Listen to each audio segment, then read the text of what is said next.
Okay, I want to welcome all our viewers and listeners to the maiden edition of Inspirational Accountancy Journey. Inspirational Accountancy Journey. The purpose of Inspirational Accountancy Journey is to get accountants that have walked the journey. And the general requirement is number one, you must have graduated and finished your NYC 20 years ago. That is the primary criterion. You should have served, finished your NYC 20 years ago. We've chosen the 20 years to enable us to talk to people who have got quite some journey. And you all agree with me, audience and listeners and viewers, that 20 years is a lot of time for a journey. So we are not trying to pick people who just have 2 years, 3 years, 5 years, 7 years. Why those are valid? We know that the longer the journey, the better. The better the experience and exposure of what such practitioner can share. And with me in this program is Mr. Ifeanyi Chukwu Osisioma. Mr. Ifeanyi Chukwu Osisioma is the managing partner, IC Osisioma & Co., chartered accountants based in Ikeja, Lagos, Nigeria. Mr. Osisioma, welcome to our program and good morning to you. Thank you so much, OJ. Good to have us this morning. Thank you. Yeah, it's a great Friday, and we're all dressed down. You're a Nigerian native. I'm on casual. We put in a lot of work from Monday to this morning, Friday morning, and maybe let's just relax as we go about the interaction. So, Mr. Sim, I want to find out from you, for the purpose of our audience, how did you get into accountancy? Number one, what was your first degree in school or HND? What was it? And is it some accounting or accountancy? And how did you get into the accountancy profession? Talk to our audience. All right, OJ, I must say ahead of time that this is going to be an interesting discussion, and probably we might not finish at this section. Okay. Because if I begin to tell you my journey so far, you run in volumes. All right, how did I get into accounting profession, or how do I even know what they call accountancy per se? I'm just going to bear my mind with you, and everything I said could be verified. Just like Peter will say, go and verify. So Okay. I can also go and verify. All right, my case was this. I will say there is a divine orchestration, and I will explain. I finished secondary school and I made an attempt to do JAM, just like any other person would try. So I did JAM for the first time. I didn't make the admission list. Second time. So one day I was staying with my brother here in Lagos. A friend of ours, also a family friend, walked in. I just named Mr. Fidelis. His name is Mr. Fidelis, one more precisely. He came in and told my brother, so this your brother that always do jam, every year and all that and all that. Why doing the jam? It can get me engaged with ICANN program.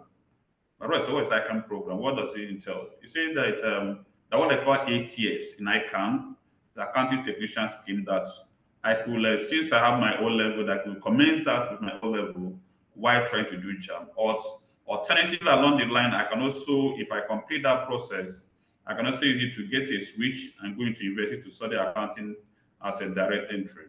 So that what prompted my brother. He started making inquiries about it. Then I landed into the Yabatech Consults as a 1997, 98. That what they call Yabatech Consult. Yabatech Consult is an affiliation of Yabatech. It's just a similar to what they go in the Unilight, they say Unilight Consult, you understand? So they organize some special program to take some specific need of the candidate. So the good thing about it as well is that they run it morning section as well. So I rolled into that, and now the journey of accountancy started. The rest is history. Oh, very interesting. So did you okay, you finished with the first degree, PS or HND, what school and what course? If our audience will have to know. Okay, I need to make a clarity here. I recall that I said I was inputting for JAMB, right? Yes. So then we started the program of the ATS. Usually then it was twice in a year, I think March and September. So what I did, I put in for JAM. So at the point I was writing ATS3, I got admission in University of Lagos to study psychology. All right. So at my first year in University of Lagos, I already completed my 8 years, so I became AAT qualified. So that is summary of that aspect. So then from there, I continued to wrap up psychology. I did it till I finished and graduated, and subsequent years, God helping me out, be able to do also the MS in sense psychology. Then I continued also in ICANN by doing then intermediate, P1, P2, P3. So it was a double parallel movement. On one hand, I was pursuing a career in psychology, and on the other hand, also pursuing a career in accountancy. That's quite interesting because you're trying to juggle two things that, kind of separate, and you've been able to go through. Thank you. Now, while we're chatting off camera, so to speak, I got to know, and I've known before now, that you did your NYC, you finished your NYC in 2025, Yep. or thereabout. So making it 20 years as well today. I want to find out, so can you remember? Yes, exactly. Can you recall? What was your first accountancy job or career role? Can you remember after your NYC? Can you remember where you started from? Okay, fine. Vividly. Even if I'm sleeping, I can tell the whole story about my career so far. Okay. All right. Again, when I returned from NYC, again, I was looking for. Then I've made a niche. I was doing professional then because I sat precisely in the EBOM, IB local government in Cross River. Then there was no ICANN center to do the exam, but also made up my mind to continue to sustain the tempo. So the closest I could get, the center I could get closest then was DMGS Onitsha. So for the 1 year I was in Cross River in that my bush, I was coming to Onitsha DMGS. I came in month of May and I came month of November to do the exams because there are no ICANN center. In fact, it's very hard for you to explain people what ICANN means in those axes then. All right. So when I finished that, returning to Lagos, I was doing my P2 or P3 then, old syllabus finals. So it behoves for me to look for where to gain experience, even though we are being tempted then to look for banking job because that's a work that was paying good money then. But however, I veered into to start a career in the Sproplus Adiel and Co. that is now called Grant Thornton. That's an accounting firm. So I started my career in accounting firm precisely in Grant Thornton today, which was formerly known as Sproplus Adiel and Co. As at then, we were the corresponding firm for Grant Thornton. So that way I started as audit executive. Oh, now good to know. Quite a history. Yeah, good to know. Thank you for that. Let's find out. So, while you were in Adiele Spiopolos, Adiele Palanco, and did you eventually now then go to the industry, or what happened afterwards? Or was it from there you transitioned into IC, Osisioma and Co. Chartered Accountants? What were there? Have there been a dash or like a gap or a journey within those points? Well, it had been a mixture of practice and private sector, and I will give you a brief of that. All right. When we, of course, now when you audit, you go to client office audit and all that. So there is a client of ours then. I don't need to mention him. When we got to the audit, and as audit was going on, I think that should be like a second year or thereabout. So there was a vacancy in that place. There was an opening. So we got that wind of information that look, there's information here that they needed deputy financial controller to come into the premises to join them. So I put in as well, and I recall during that interview, one of them were asking me that when are you going to become chartered accountant? I said, look, Oga, I just did my final exams. And I trust in God when this exam is being released, I'm going to qualify as chartered accountant. Man laughed. We all laughed anyway. I left. Okay. So the interview there went well, and their group HR then was trained overseas. So he had this practice of giving feedback to the candidates. Unlike what's obtainable here most times, after if they not call you, you don't make a move. But after like 2 weeks, the lady called me, and also our expectation that anytime you're receiving a call from the interview, most likely because they do not call you when you do not pass. So when you see a call, it means that you made it. Do you understand? So Okay. when the call was coming, I was excited that thinking I got the job. The woman did not feel the call. I said, "Oh, Ms. Osisioma, just to tell you that you did well in your interview and all that, but you got a preferred candidate before you." So the enthusiasm I was expecting, just went down. I just felt bad. So I forgot about it. Well, I moved on.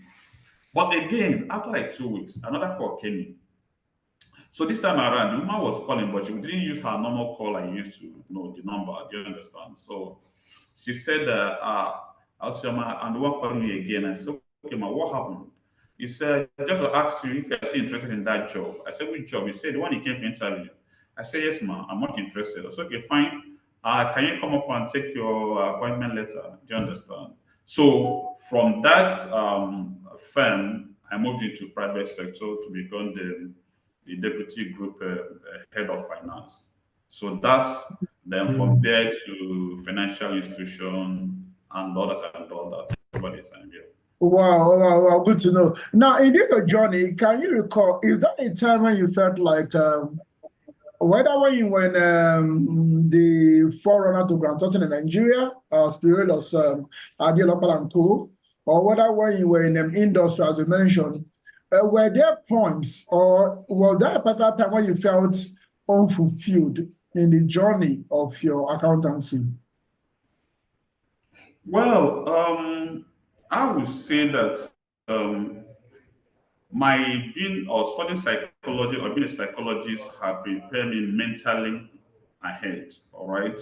Okay. And like I do tell people, all these is actually orchestrated by God. I have no input in them because it will interest you to know that psychology is not like economics. We know economics from secondary school.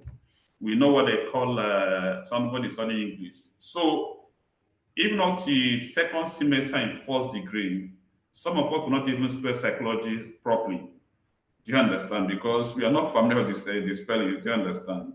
So, but however, along the line, of course, by teaching of Abraham Maslow hierarchy of need, at some point in time, you get, oh man, this one becomes like a monotony to me. Do you understand? Let me just try to adventure into other things. So Okay. yes, we have occasions, or particularly I have occasions whereby so, oh, this journey does really worth it and all that.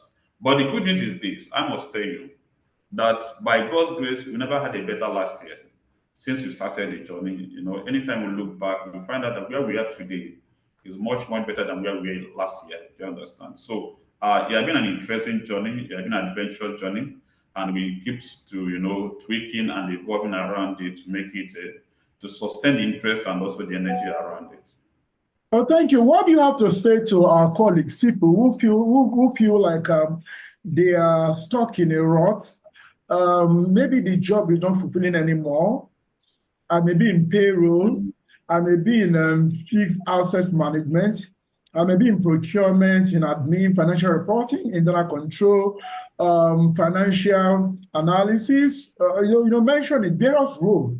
For example, what do you have to say when people get to that point where they feel this emptiness, where they begin to ask themselves question that is this really the path? I'm not talking about the money here, right?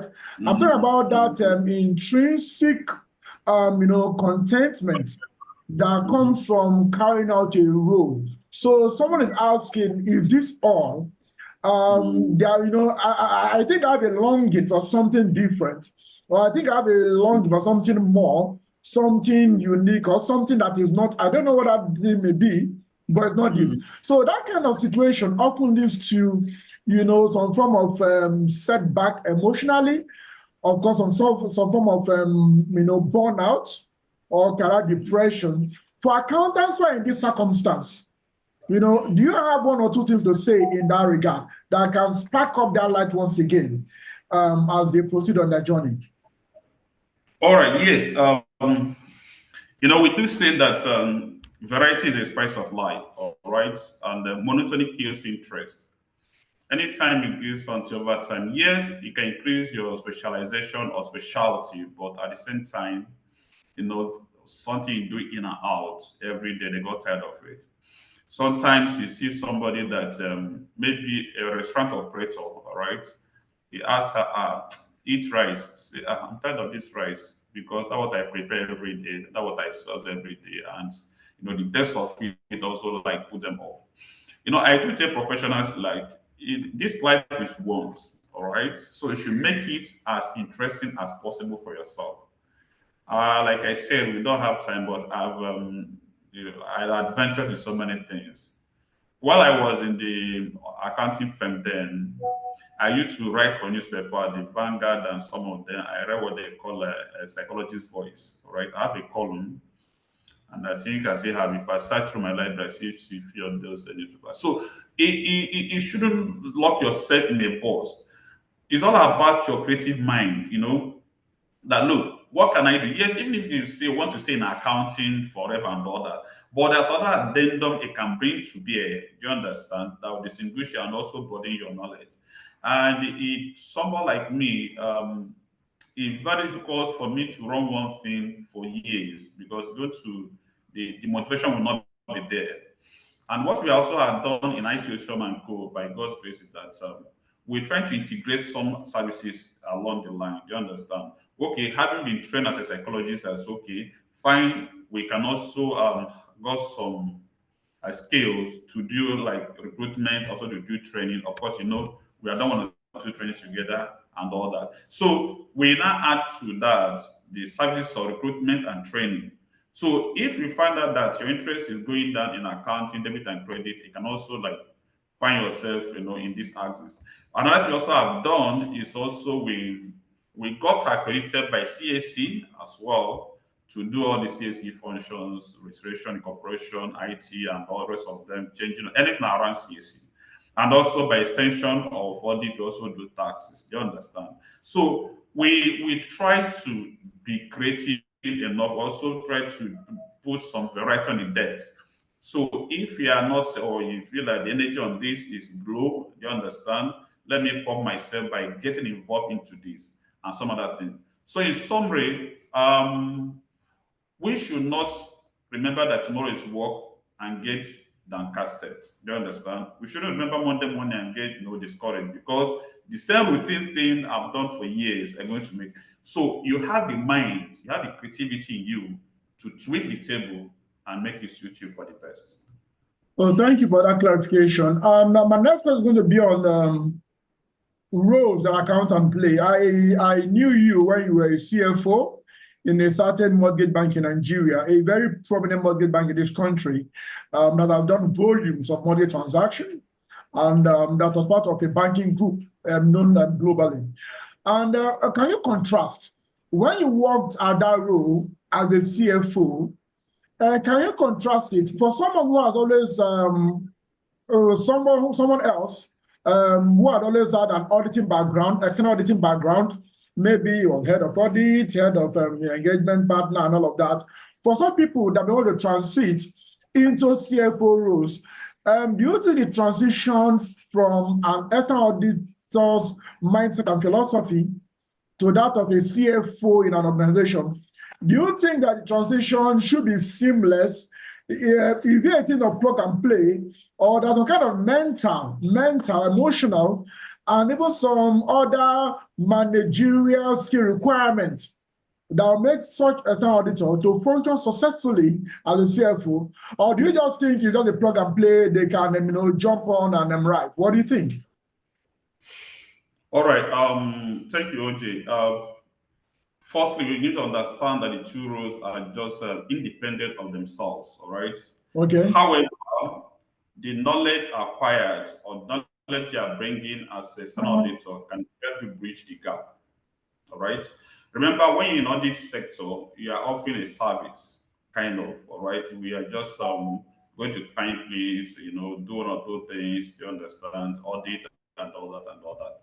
But however, when you're now in the CEO, you take ownership of financials. All right. CFO, right? CFO. Yeah. You are CFO. So when you're a CFO, you take the ownership. You are the one doing the numbers, chunking out the numbers to the external auditors. So, but like I said, the skills you have acquired while in practice will go a long way to helping you in doing your execution of daily work. I give you a practical example. Since I was coming from that background, I have that training. When my auditors are coming, I know I can tell you what they're likely going to need, even though they're going to send the audit requirement. So it also in assembling those documents is much easier for me because I already passed through the route, at initial time. So it makes your job much easier. It helps also the team, to blend with you because you're on the same page with them. When you're speaking to also understand speaking the audit language, they flow with you, also flow with them. And also, you also make you also to comply with regulators also much easier as well. Because you know that certain things have to be done at certain time and certain things have to also be, if not done, could create could bring sanction against your institutions. So you would not like to, to expose your employer or maybe your company to, to financial discipline, which are avoidable ab initio. So it helps. The absolutely the knowledge you have helps a lot in catching into those things rather than you coming without like a greenhorn entirely who have not sat on that side of the divide. Okay, now let me follow up on that. I have known of external auditors, external auditors working in audit firm, even the big ones, William Simon and all of that. When some of them switch to pure CFO roles, I've seen some of them struggle. When they switch is to maybe the head of internal audit, head of enterprise risk management, head of regulatory control, head of, so that there's no much issue about that. But for some of them, when they switch over to become CFO, that business service philosophy, because the CFO is the financial business service leader, right? It's beyond just chunking out reports, chunking out figures, regulatory compliance. It's beyond that. It's also about, supporting the mission, right? Strategy and plan of the company. It is very primary, even though the regulatory compliance will need to be fulfilled by the CFO. So I've seen external auditors who have done well in managing an audit from start to finish or the evaluation of an external audit. But when they switch over to that CFO role, they seem to be more interested or more at home with dealing with the auditing subset, right, of a typical CFO profile. It makes them struggle to be business relevant in that. Or what do you think informs such gap or gaps? All right, very interesting. And if you are coming from audit background and if you are coming from a big accounting firm or like you say big four or big six in Nigeria, it depends the department where you are sitting from. All right. In average accounting firm, you lead audit team. You are the one to close out the audit. You are the one to do maybe probably the task computation. You have to infuse it into audited financial, raise the journals. Along the line, you raise the amendment letter and rest of them. All right. That's practicable in semi or maybe medium accounting firm. But by the time you get to big four, all right, so these functions are being segmented. It can purely be on audit. For 10 years, you work in a big four, or big six, or whatever. It can also just be in advisory, all right? Now you find yourself sitting as CFO. You're not being exposed to real auditing per se in terms of debit and credit. Do you understand? You're not really interacted much in the board meetings. Do you understand? By virtue of the work that you're only on the maybe advisory or maybe you're only on tax. Do you understand? So you are likely going to have those lacunas, between where you were before and where you're coming in. So, but you're going to flow seamlessly if that on average scale, we have taught these aspects in the practice. Okay, you have been going to maybe FRS to follow up on the tax issues, or maybe you go to LRS and all that. Also, maybe you have been involved in the board meeting presentation and all that. So the difference will only be clear. Do you understand? So it's much easier somebody who has been on the divide of audit in practice and with robust experience across board than someone who has just marginalized himself or experience in one particular angle. You understand? So if it comes in, there's a need for adjustment. the settlement period will already be there for a while before the person be able to grab the job. That's clear. Thank you, sir. So I know you're into recruitment. You are massively into recruitment. Now, what have you been seeing in terms of has there been skill gap between the new graduates or low-level accountants who are recruiting and what they need to do, on the field or at their desk? What has been the story like in the past few years? What is it like? Well, let's say nostalgic experience, and sometimes the integrity or the certificate being on the spelling integrity in terms of the expectations of whoever they're holding that certificate. All right. We have had cases that someone come in with, the first class both strong 2-1, and you expect the person to, if the person has actually been the one that did this, this exam, this test, and got this qualification, be able to be a master of whatever I ask him or her. But I found out that by the time you throw one simple questions, you just get disappointing, But however, we also have seen some few cases whereby the candidate in question, cleared, gave you conviction that yes, this actually I merited this. It wasn't given to me by the fact maybe I cajoled the lecturer, or maybe I sorted them out. So, but in a large scale, many of the certificate that we are seeing are not really justify that, and it's very, very alarming, and it calls for concern for both the parent and also the candidate. But my advice is this: the Bible says the husbandman is the first beneficiary of it. I do tell people, yes, your lecturer will teach you in the class, but you go ahead also to acquire skills by yourselves.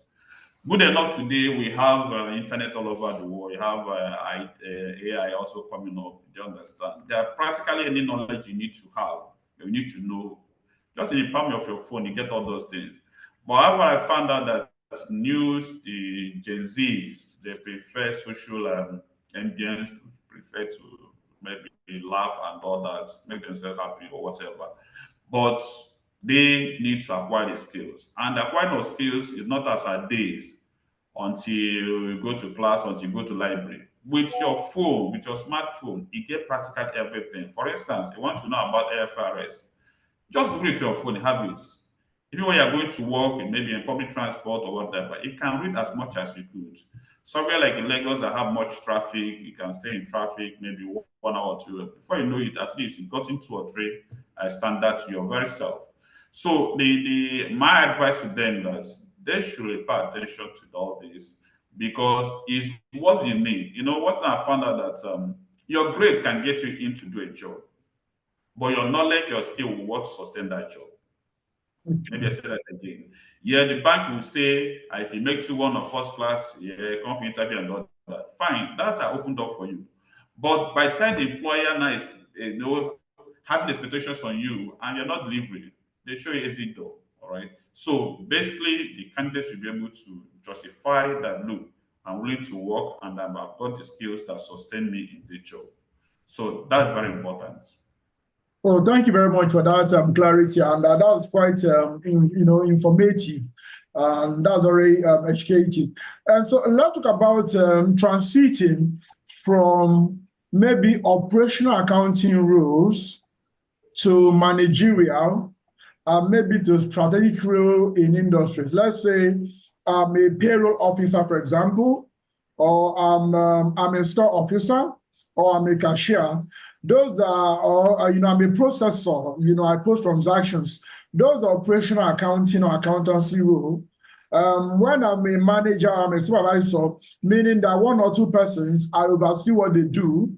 I may be an approving officer or something, or a recommending officer where a processor initiates a transaction. I recommend to find approval. Then the strategic level where I sit on the board, maybe as a CFO, ED finance, ED risk management, and all of that.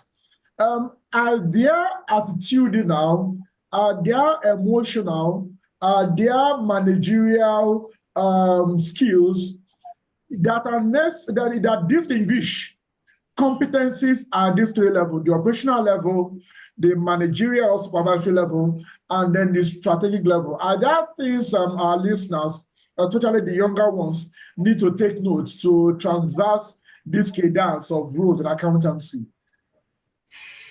Obviously, yes. For so many times, if you want to aspire to become on top, there are certain ways you begin to nurture yourself. Ab initio, start early in life. I read somewhere that says that everything rises and falls under leadership. All right. Someone also say the readers are readers, and also those who read will also read. There's so many angles to it. What I'm trying to say is that you might have the knowledge in terms of the job skills and all that, but also a basic requirement for leadership. Leadership is not because you're a guy in the hierarchy of office. No, it's more important than that. You must be able to have charisma to command the followership. You must be able to take certain decisions as strategic points of your leadership. So you might be in organization portfolio wise your guy, but your guy in the context of Nigeria. Understand what I'm trying to say? Yes, But sir. in terms of leadership, the person might not have it. And the person will be struggling with assignment because when you give an assignment, you will not be able to delegate properly, you will not be able to supervise properly, you might not be able to execute as well. So it's very important. And if you notice, in a good, well-structured organization, at some certain point of your career, they start enrolling you for leadership positions. They're not much interested in your accountant go for debit and credit trading. No, they are not position you that succession planning, go for leadership program. The essence of that is to prepare you ahead of time. So having known the skill, very germane, of course, that was brought you to organization of in first instance. But you now leading is also very important, and you should do yourself a good favor. Expose yourself to some good materials on leadership. Also, find a way you can learn some of them online. You can also go for maybe physical training that prepares you for leadership. Very, very important. Every functional organization is embedded in leadership. Like I do tell people that if the country is not working well, yeah, ask for president. If the state is not working well, call for the governor. Then if home is not working well, then ask the father. You understand? So, and all these are mentioned is all about quality of leadership or the quality of the leader. If he or she does not have it, there are no way they can make progress. So leadership is the key. Okay, thank you so very much. And I want to go to the last rung of last lap of this interview. Now, I've been in industry. I did a little audit sometime. I didn't do, but I'm in industry. And I want to go into public practice. I want to have my audit license. I want to practice. I want to start making all the money in the world, have all the clients in the world, have all the freedom, and be happy and all of that. And can you take us through for our colleagues who are currently in the industry that wants to one day practice as external auditors or that want to go into public practice? What do you have to say in terms of what are the transitional paths, successful transitional paths from being in the industry into applying, getting a license, and running an audit firm? What is it like? Wow. Well, like I said, we cannot really exhaust everything today, but I will, in summary, give some hints that will help. First, I will tell everybody this: be deliberate about your life.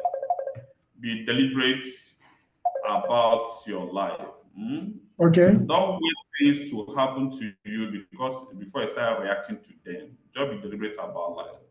Meaning that if you want to practice today, if you want to, are you there with me? Yeah, I'm with you. Yeah, I'm with you 100%. I'm listening.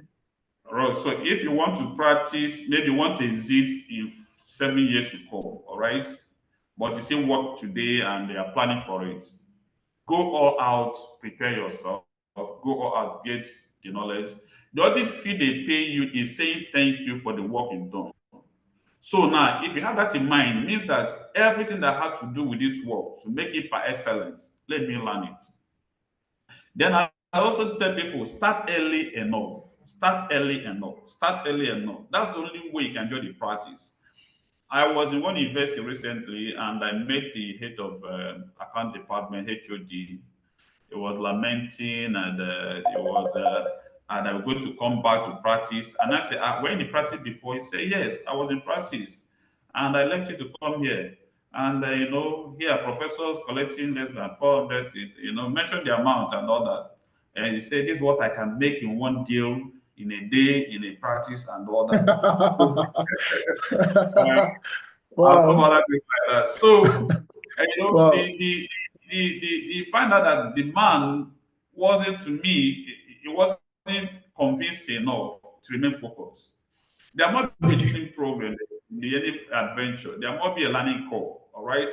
You don't open all these firms today and start making millions or start having the thousands of clients. It's a process. It's Okay. a process that require commitment, that require tenacity. Do you understand? That require the persistence that, oh, this thing I know I'm making a step per time, but it might not be too obvious. All right. So if you think that if you come to audit, you start picking money, maybe one signature is you make billions, you might making a client mistake because the job is enormous, it's challenging, but will also make your living from it. And also want to say at this point in time, there are much opportunities outside there. The 4 or 6 bigoted firm cannot do the entire job in the nation. Every average man on the streets wants somebody to look into his record, but he's afraid of maybe how much audit fee can afford. So you can start wherever you are. That one thing about audit practice. You can start with your neighborhood, tell your neighborhood that, oh, your neighbors or whatever, this is what I do. Everybody has a friend or have a network. Tell them, oh, I'm not in practice. Some of them might not pay you thousands of millions, but even if you see pro bono, something that you can work free, just do it. It might lead to another thing tomorrow. I recall the first pro bono we did for a man, and I never knew the man had a company in Kanu. After a while, the man called me back. Wow. So yeah, I have a company in Kano. Can you go to Wow. to do audits? And the first we did for, I did not collect a dime. And I went to Kano then, that was we were starting up. I went to Kano, I came back, sent my reports. After studying the report, he called me again and said, I'm very impressed with your reports. I have a company in Cote d'Ivoire. Can you go to Cote d'Ivoire? Wow. Just like that. I'm telling you honest with you. So, Wow. and the story I continue like that. So don't put money first. You understand? Put service to satisfy client first. And believe you me, if you have that mindset, you will not have issues. Because the person you service today has his own friend as well. It might likely be in a meeting or maybe in a conversation, his friend will say, oh, do you have somebody that can do this? In fact, before coming for this interview this morning, a client called me, all the says abroad, but he said, I'm sending you a number, call the person has something to give you. That's how it works. And I called the man again, we secured 2 assignments this morning. So that's how the thing was. But you must satisfy the person you are working with today. If you don't get satisfaction, they're not referral. But if you satisfy him and your rate is moderate, then you're likely going to have referral, not to referral, also retainership for him. Also, do not have in mind to make the money once. It's not a hit and run. Yeah, because Okay. the good thing about it, the going concern is there, and also by regulation, it can audit a firm or a company at least up to 10 years. All right. So why do you want to write a willing horse to death? You are raising an invoice of millions at once. No, move slowly. A time will come, self. Anytime whatever you throw in says already to feed, you did not call for discussion again because you have been with them even at their maybe the formation age. Do you understand? So the opportunities are there, I must say, but you also need to do the hard work and also the smart Okay. work around it to be able to make your living and also live a comfortable life. Wow, thank you so much. Got a lot, like you said, the time will never be. There are so many more things to say, but I want to go with the parting shot. I want you to give us a parting shot for our new graduates, new chartered accountants who are trying to commence their journey, their accountancy journey. What do you think? What do you have to say to them on how best, nobody knows the future, but how best they should set out towards aiming to having a fulfilling career? All right. What I would say is very simple. As someone has said, opportunity comes but once. I do tell our accountant, prepare yourself that you can compete for any job at your level, at your age. For instance, if they say that this job is for first graduate and is 2-1 or above or whatever, ensure they have 2-1. So they will not regret over it. Okay. Then if you get that job, become master of it. So to the extent that anytime you want to put your resignation, the company will be crying. They will ask you, they call you aside, what do you really want? I've gotten a job before. When I came in, they told me that that job I referred you that they said that they can go 4 person before me. Eventually, when they called me to pay down the job, the man told me that the first candidate they got, at point of leaving, the employer called him and agreed to pay him the terms of which he got the job. Do you understand? So it shows they're adding value. Just prepare for the future, and the future will embrace you. Wow, you have to prepare for the future, and the future will embrace you. I want to say thank you so much to my brother and friend and my partner too, because we do a whole lot together, right? The Accountancy Challenge Nigeria, Taxation Challenge Nigeria, tertiary institution, tertiary institution educational quiz competition, and so many across the country. Thank you for being with me on this as well, and thank you for coming here to share your thoughts on your inspirational accountancy journey. Thank you for everything. So we shall call on you some other time to discuss other aspects. Just as we'll be reaching out to all other of our colleagues who are putting over 20-year post-NYS experience in the journey of accountancy. Thank you so much once again, Mr. Ifa Osisioma, managing partner, Osisioma and Co, Chief of Accountancy, Ikeja GRA, Lagos. Thank you for being with us. Thank you very much. You have a great day. Thank you. Bye for now. Cheers.